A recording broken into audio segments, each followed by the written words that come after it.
We want to talk about how to balance the imbalance in the media industry when it comes to women's representation in the media. And of course, also, we will go a notch higher and discuss some of the issues that women in the media are battling with today and talk about the good side, the gains. And with me to talk about all that is Rachel Ombaka, the Vice Chairperson of the Association of Media Women in Kenya. Thank you, Rachel, for creating time for us on a Sunday night. We appreciate that. Thank you so but much. of course, a good point to start. You're sitting here today just a few days after there was the celebration to mark 40 years at Amwik.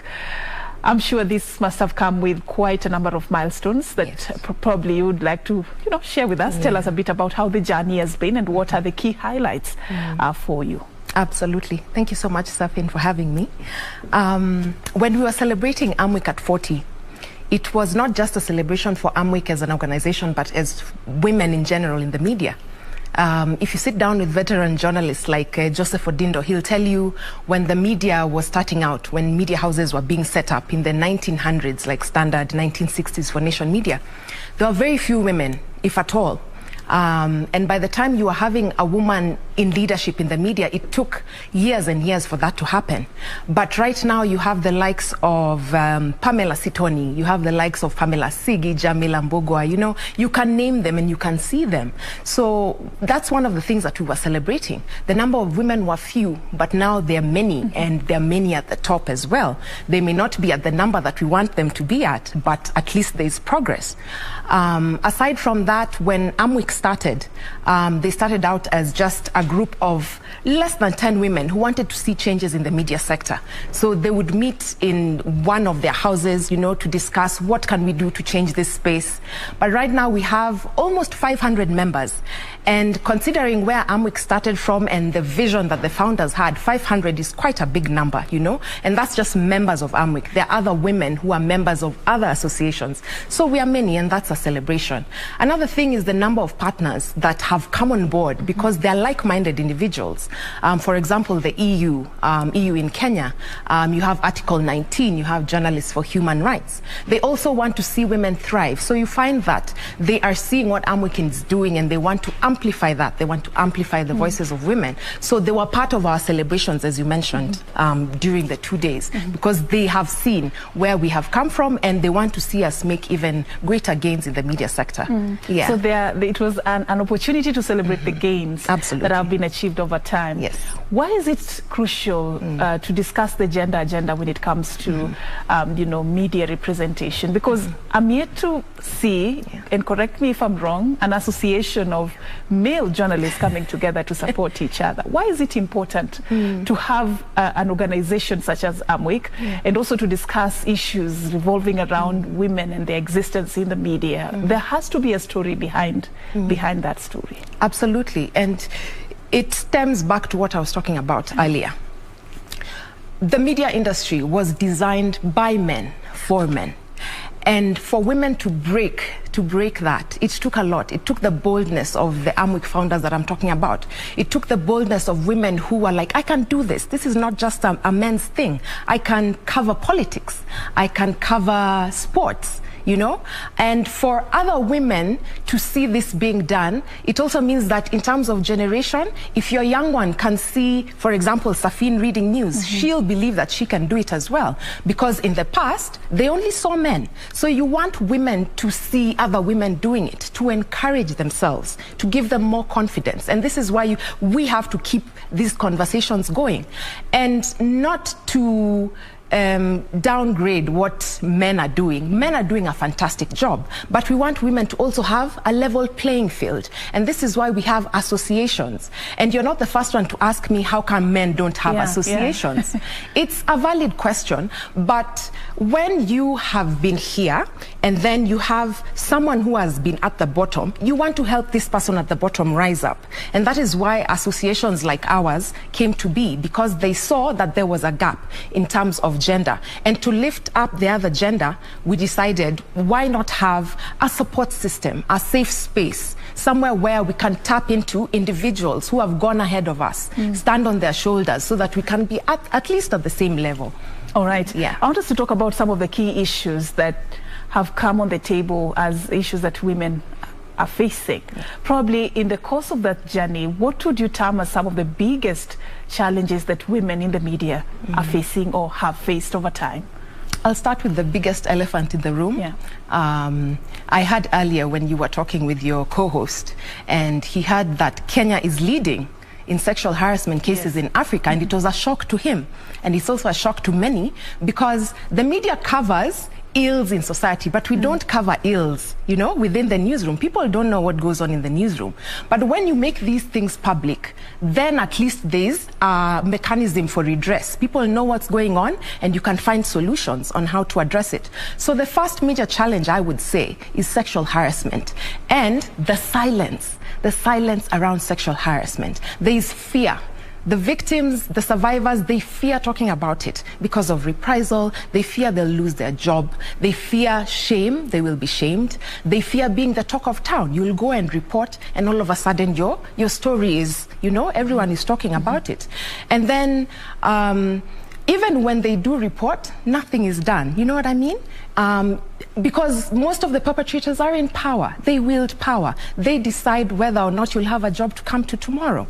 And from what I've seen in most media houses, the perpetrators are also able to jump from one media house to another. So you'll find, even if the media house takes this case very seriously and probably fires the perpetrator, whether it's male or female, he will go to another media house and he'll get another job. So the victims ask, why should I report then? What's the point? I will not get justice. This man will continue with his life. This woman will continue with her life. And here I am left to deal with the trauma. And most of the times you find that it's psychological. The effects are psychological, which means it affects your productivity. Basically, sexual harassment is bad for business. And if we don't realize that, it could bring down the media. And that is why there's a lot of talk right now about sexual harassment. Yes. And it's important that we have you, because you're part of a working group that has been working with media houses to ensure that you know, media houses comply with you know, strategies or efforts to curb this particular vice. Just tell us a bit about how big this problem is. You know, we are talking about sexual harassment in the newsrooms. Somebody would even not believe that it is there in the first place. So how big of a problem is this? And what are some of the loopholes that could be exploited by perpetrators to lead to numbers, you know, being inexistent in the newsrooms? Aside from the Women in News study that showed that Kenya is leading, the Media Council had also done its own research with Article 19. And they found that 8 out of 10 women in the newsroom are likely to face harassment. 8 out of 10. 8 out of 10. Which means when you're coming in, either as an intern or you're coming in fresh from school, you've graduated and you've been employed as a reporter, you are likely, you will absolutely be at risk of facing sexual harassment.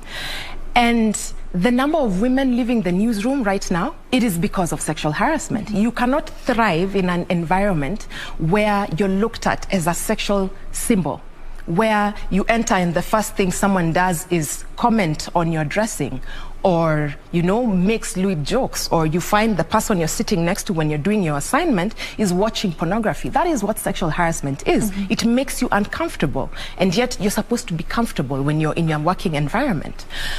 So in March 2021, the Kenya Media Council of Kenya brought together 15 organizations working in the media industry to talk about the reasons why women are leaving the media, the reasons why the news industry is not as professional as it should be.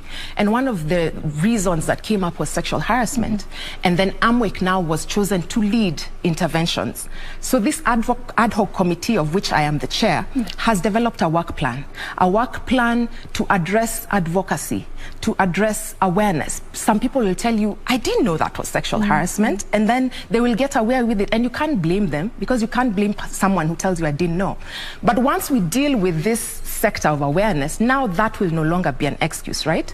So awareness, advocacy, and then most importantly, redress mechanisms. Because as we were saying earlier, I'm not going to report if I know nothing is going to be done.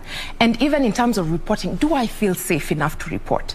And for us, Amwik is supposed to be a safe space for women. So the ad hoc committee is also developing an external mechanism of reporting, so that if you don't have belief in your newsroom, you have another avenue to report whatever has happened to you or that you have seen happen to someone else. So this ad hoc committee intends to intentionally address this vice known as sexual harassment. So the work plan is running for a year. It began in November, and we'll start activities like going to newsroom, talking to media owners, and it will run through November 2022. But after that, because this seems to be a much bigger problem, you know, than we realized, I'm sure we will even extend, because partners are now coming on board like IREX. IREX offers counseling, because the women affected, the men affected need counseling for them to be able to continue working. We have the ODPP as a partner, because we're talking about a justice system,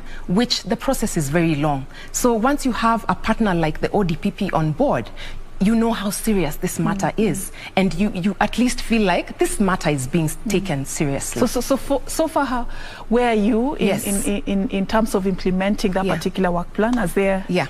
Have you taken a step? Yes, absolutely. We had, in November 2021, we had a session known as Men to Men, because for the longest time, sexual harassment has been deemed as a fight between men and women. It is not.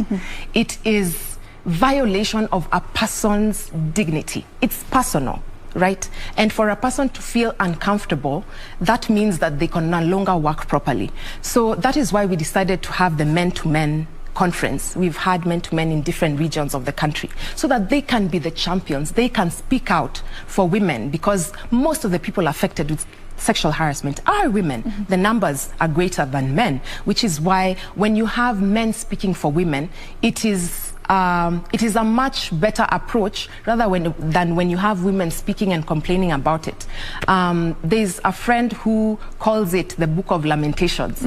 We have been complaining so much. So you're changing the strategy. We are changing exactly. Same message, but how you deliver it. How you deliver it, yes. Okay. Exactly. But you also have reality. We also have men that are also falling victim to sexual harassment in the media space. Is that also being considered? Yes, it is. It is being considered, because they face the same thing that women face. They will not speak up because of the patriarchal system that we live in.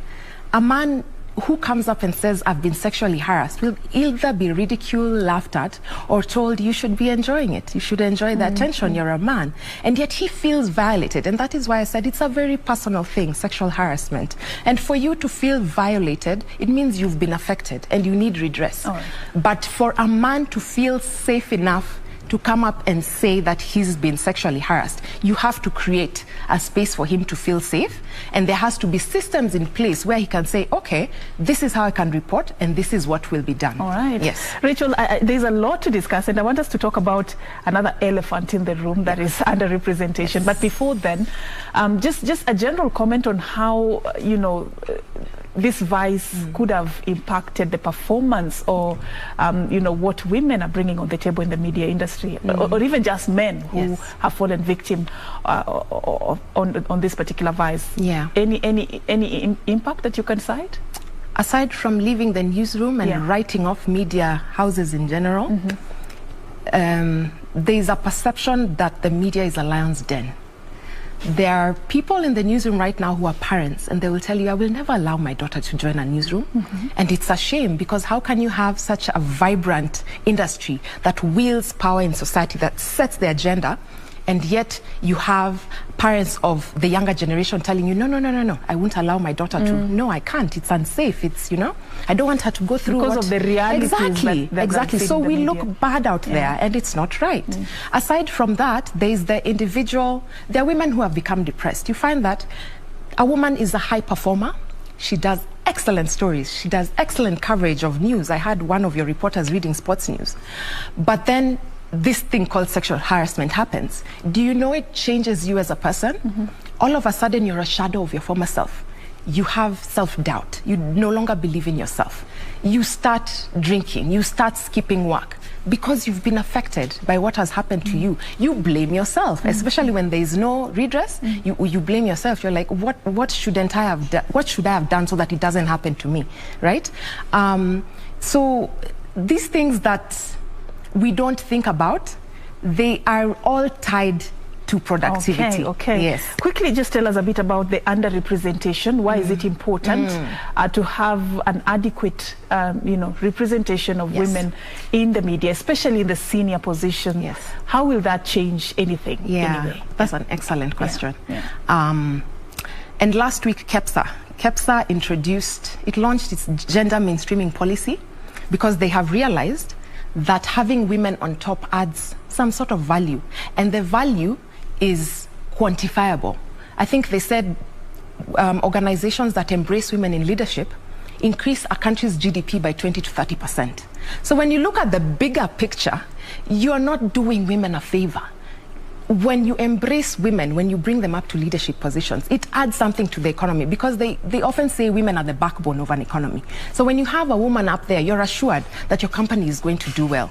Aside from that, you will notice that most of the time the coverage that we have on women's issues is very, it lacks depth. It's very shallow. For example, how we cover gender-based violence stories. The woman will be vilified. If at all the woman is the victim, she'll be vilified. She'll be blamed. She'll be asked, why were you wearing that?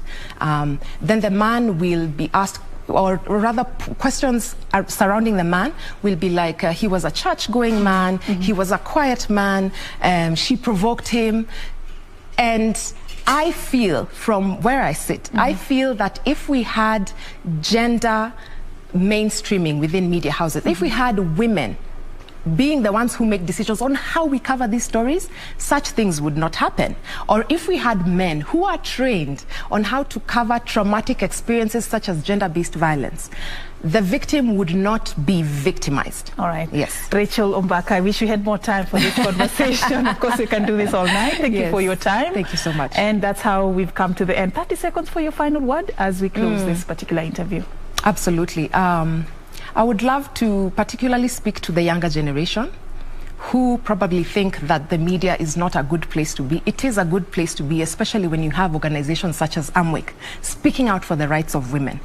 Maya Angelou said, if you don't like something, change it, right? And if you can't change it, change your attitude, but don't complain. Right? So let's not complain. Right. Let's not lament. Do something about it. All right. Yes. Avoid the book of lamentations.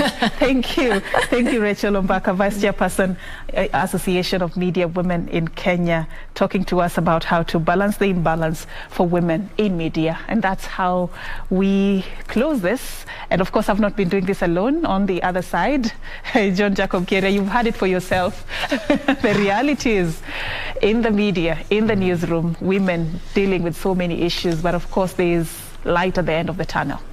Quite an interesting conversation you had tonight, and obviously more education needs to be done because there could be those who perpetrate sexual harassment against women and they don't know they're doing it, and that is a critical component in terms of providing education for men and women in newsrooms. That's what we put a cap on Sunday Express. My name is John Jacob Kieria. Enjoy your Sunday. Of course, the week begins tomorrow. And my name is Safina Cheng Oma. Have a good night and God bless.